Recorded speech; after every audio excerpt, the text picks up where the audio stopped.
Inter మొదటి సంవత్సరం చదువుతున్న విద్యార్థి ఆత్మహత్యకు పాల్పడిన ఘటన మెదక్ జిల్లా పటాన్చెరు మండలం బీడీఎల్ ఠాణా పరిధిలో జరిగింది.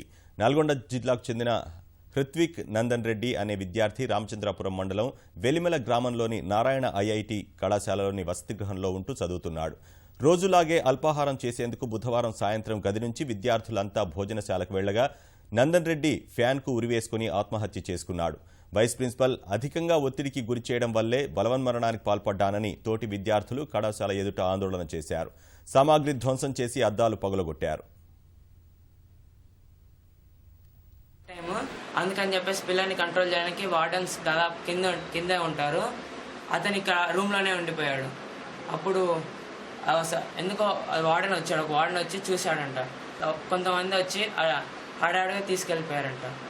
అంటే మేము ఆ టైంలో అందరం బ్రేక్ అయిపోయి క్లాసెస్లో ఉన్నాం. వైస్ ప్రిన్సిపల్ ఉండి వాళ్ళ పేరెంట్స్కి కాల్ చేశాడు. సార్ ఇట్లా మీ అబ్బాయి మళ్ళీ క్లాస్ బంకులు కొడుతున్నాడు, మీకు ఎన్నిసార్లు చెప్పాను ఇట్లా క్లాస్ బంకులు కొడుతున్నాడు, మీ అబ్బాయికి అసలు ఇంకా అనేసి ఇంకా కొంచెం అబ్బాయి గురించి చాలా అతని ముందరనే ఇంకా చాలా అతన్ని బాగా లోతులో మాట్లాడేటట్లు చెప్పాడు. దానివల్ల ఇంకా అతను బాగా ఇంకా స్ట్రెస్ ఫీల్ అయ్యాడు. దానివల్ల ఇంకా అతను సూసైడ్ అటెంప్ట్ చేశాడు. దానివల్ల